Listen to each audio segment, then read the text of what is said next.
أعوذ بالله من الشيطان الرجيم بسم الله الرحمن الرحيم إن الحمد لله الملك العزيز الوهاب الكريم الرحيم التواب مالك يوم الجزاء والحساب غافر الذنب قابل التوب شديد العقاب نشهد أن لا إله إلا الله وحده لا شريك له شهادة خالصة عن الشبهات والرياء ونشهد أن محمدا عبده ورسوله شفيع الغصة في يوم الحساب صلى الله عليه وعلى آله وأصحابه خصوصا على الإمام أول الصحابة وأفضلهم أمير المؤمنين والمتقين أبي بكر الصديق المجاور في المجد المنبر والمحراب وعلى الإمام الهمام أعدالهم أمير المؤمنين والمتقين عمر الفاروق صاحب الشعر والاحتساب وعلى الإمام أحلامه أمير المؤمنين والمتقين عثمان ذي النورين الزكي جميل التي والكتاب وعلى إمام الهمام أجاغهم أمير المؤمنين والمتقين علي الرضي الوفي أساد الله الملك الوهاب وعلى الإمامين الهمامين أعوذ بالله من الشيطان الرجيم بسم الله الرحمن الرحيم يا أيها الذين آمنوا اتقوا الله حق تقاته ولا تموتن إلا وأنتم مسلمون يا أيها الناس اتقوا ربكم الذي خلقكم من نفس واحدة وخلق منها زوجها وبث منكم رجالا كثيرا ونساء واتقوا الله الذي تساءلون به والأرحام إن الله كان عليكم رقيبا يا أيها الذين آمنوا اتقوا الله وقولوا قولا سديدا Bismillahirrahmanirrahim ve salatu ve selamu ala nebiyyina Muhammedin ve ala sahibi ecmaîn. Assalamu aleykum ve rahmetullahi ve berekatuhu. Endi Ramazan oyi jete, uzoqlamay. Endi Ramazan oyini faziletini silerbiz inşallah. Muhammed Peygamber sallallahu aleyhi ve sellem'nin hadisi kile. Bunda Abdullah ibn Mas'ud şöyle deb aytgan: oylarning eng zo'ri Ramazan oyi, kunlarning eng zo'ri Juma kuni degan. Bu hadisni Tobarani keltiradi. Oylarning eng zo'ri Ramazan oyi, ya'ni 12 oy bor. Shu 12 oyning orasida bor Ramazan oyi. Eng zo'ri Ramazan oyi bo'lib sanaladi. Kunlarning eng zo'ri bo'lib sanaladi Juma kuni. Ne uzoqlamay Ramazan oyi jete, shu Ramazan oyiga biz nini darajada kiramiz ekan? Birinchidan onarga kerak, biz bu dunyoga ne uchun keldik? Har bir kishi o'zina so'rab bergatish, ish so'rab. Qo'ydan keldik biz bu dunyoga, qo'yan men keldim. Ne uchun keldim bu dunyoga? Ham qo'ya baram bo'lgandan so'ng. Mana bu ish bek muhim so'roq. Qo'yan biz keldik, ne uchun biz bu dunyoga keldik? Ham o'lgandan so'ng qo'ya borishamiz. Qo'yan olarak shu javob Qur'ondan olarga. Chunki eng durust kitob bo'lib sanaladi bugungi Alloh taoladan ol Qur'on eng so'nggi kitob. Alloh taolo uni indirdi 1400 yil ilk. Onda endi butunisi 100% Alloh taolaning so'zlari. Shunda Alloh taolo aytadi, men butun narsani baraka keltirdim deya. Shulay bir oyatda Alloh taolo aytadi, "Va ma xalaqtul jinna va insa illa liya'budun." Men jinlarni ham kishilarni bar qildim deb, meni ibodat qilsinlar ishingni dedi. Ya'ni ikkinchi so'rovga javob Alloh taolo bizni bar qildi ibodat ishini ekan. Uchinchi so'rovga javob qo'ya boramiz. Qur'onda Alloh taolo aytadi, o'lgandan so'ng bizni tiriltadi. Shundan so'ng ikkigina yo'l bo'ladi. Yesa jannat, yesa tamoq deydi. Mana shu ish so'rovga ish javob. Bizni bar qildi Alloh taolo. Ne uchun baraka keltirdi ibodat uchun? Qo'ya boramiz, biz boramiz yesa jannatga, yesa tamoqqa. Albatta biz bu dunyoda yashaymiz. Bizning ishlarimiz ko'p. Biz dunyoni olib boramiz endi, onsi da kerak. No qizg'anishga qarshi biz oxiratni unutamiz. Alloh taolo Qur'onda ko'p oyatlarda aytadi, qiyomat kuni bo'lajak deydi, qiyomat kuni azrlanigiz deydi. Qiyomat kuni u bo'labik jengil kun bo'lmaydi. Jengil kun bo'lmaydi. Нужно представить, на самом деле, ko'z oldina keltirib kerak. Butun dunyoda ko'p kishilar yashaydi, butunisi qiyomat kunida shag'ashaq yer yuzini. Qur'onda Alloh taolo aytadi, yer ikkinchi tili bo'laydi deydi. Onda shu yer ustida endi yilg'alar bo'lmaydi, yer yuzida o'rmonlar bo'lmaydi, shu bizning solgan yerlar bo'lmaydi. Вообще bir narsa bo'lmaydi. Tip-tegiz yerina bo'ladi. Quyosh bo'lar. No quyosh bo'lar, Alloh taolo bizga uni yaqin aytadi, 1 milingina bo'ladi Muhammad sallallohu alayhi vasallam, yer bilan quyosh orasi deydi.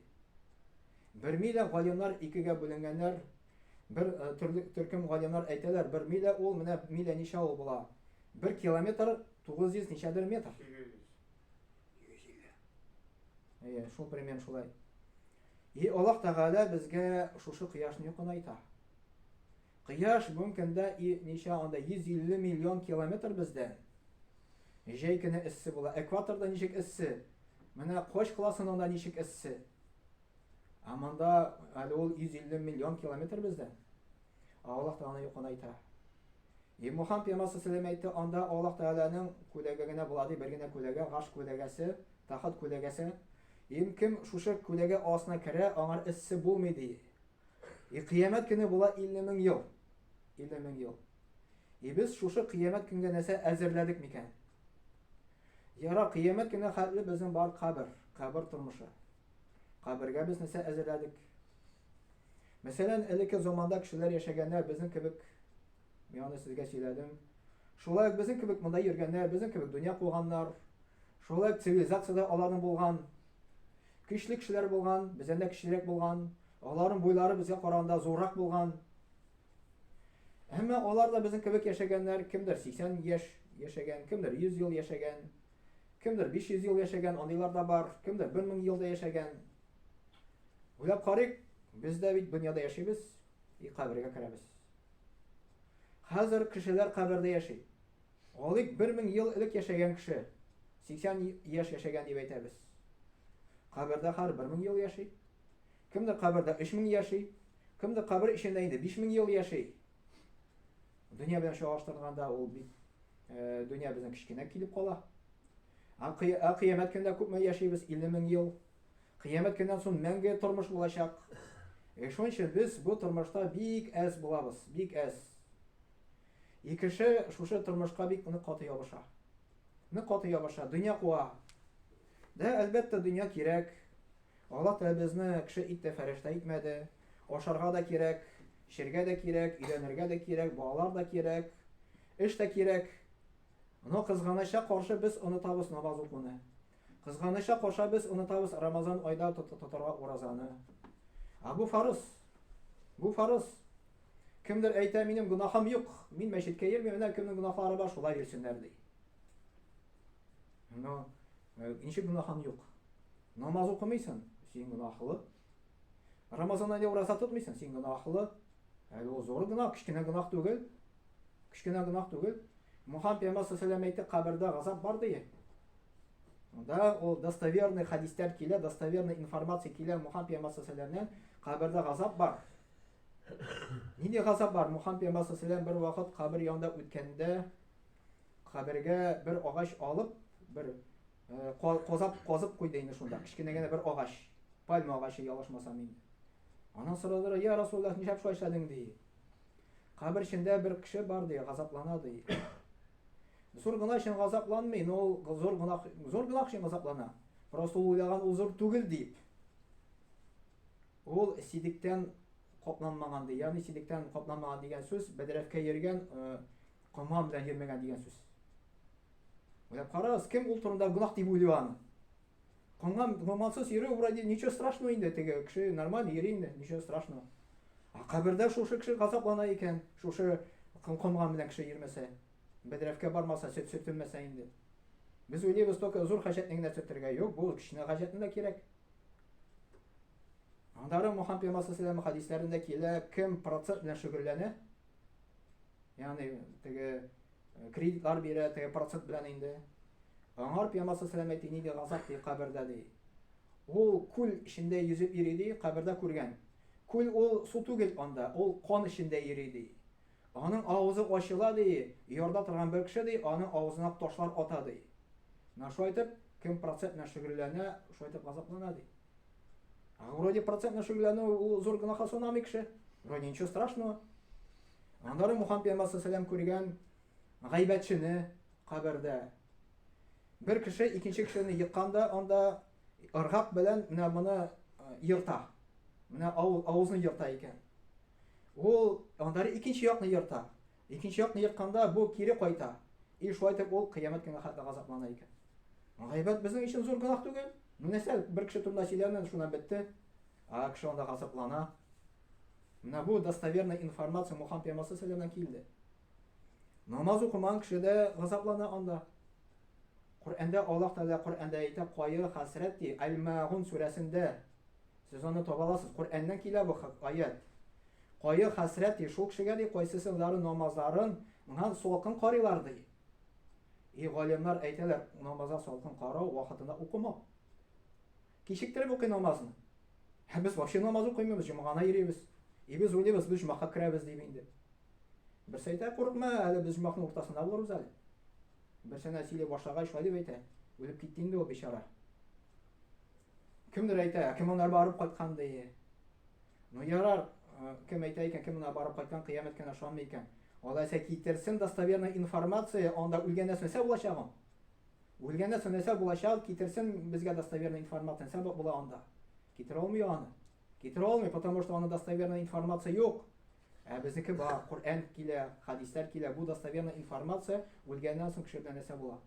Аллаһ Тәгалә әйтә, әзерләнегез кыямәт көндә. Беренче намазны укыгыз ди, икенче Рамазанда ураза тотыгыз ди. Шуннан башлана безнең изгелекләребез. Шуннан башлана изгелекләребез.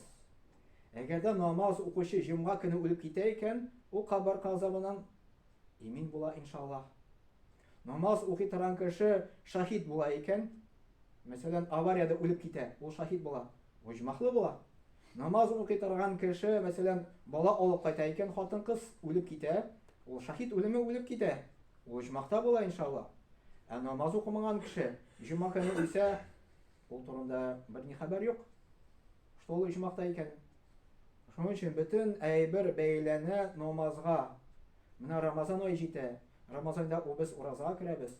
Бигрәк тә зур мөмкинчелек Рамазан айда ураза тотып, ул намазга басарга. Монда мәчеткә килеп намазлар укып китәргә. Рамазан аенда саваплар арта. Бик күп мәртәбә арта. Бер хадистә килә 70 мәртәбә арта да даже дип килә. Шуның өчен Рамазан айга без кирик, беренче намаз белән намазларны вакытына укыйк, сөннәтләрне укыйк. Шулай Мухаммад пәйгамбер саллаллаһу әйтә, кем сөннәтләрне дә укый, фарызлар белән бергә. Аллаһ Тәгалә иҗмакта йорт салып куя ди. Бер апа әйтә, "Нәрсәгә кирәк ул безгә шундый зур йортлар" ди. То есть бер хадистә килә, Мухаммад пәйгамбер саллаллаһу хадисенә килә, Аллаһ Тәгалә шундый йорт бирә дигән кешегә, кем иң түбән дәрәҗәдә анда була. 2000 елда аны урап чыга алмый. Бер апа әйтә, "Безгә нәрсә шундый зур йортлар" ди. Мин әйтәм, вот Аллаһ Тәгаләгә әйтерсең инде, иҗмакка кергәч нәрсә мия шундый йорт. Шуның өчен Мухаммад без шушы хәтта бер уйлап карас, Аллаһ та безгә нинди зур нимәтләр әзерләп куйды иҗмакта. Ураза тоткан өчен, аны өчен Ар-Райян дигән җәннәт булачак. Намаз укыган өчен, аны өчен тоже җәннәт булачак, иҗмак булачак. Әзерләник кыямәт көнне, укыйк намазларыбызны, тотыйк уразаларыбызны иншаллаһ. Аллаһ та безнең гунаһларыбызны шуны аркылы кичерер, безне зур дәрәҗәләргә күтәрер иншаллаһ кыямәт көнне. Субханака ва бихамдик, ашһаду ан ла илаха илля анта, астагфирука ва атубу илейк, ва ассами'у дуа.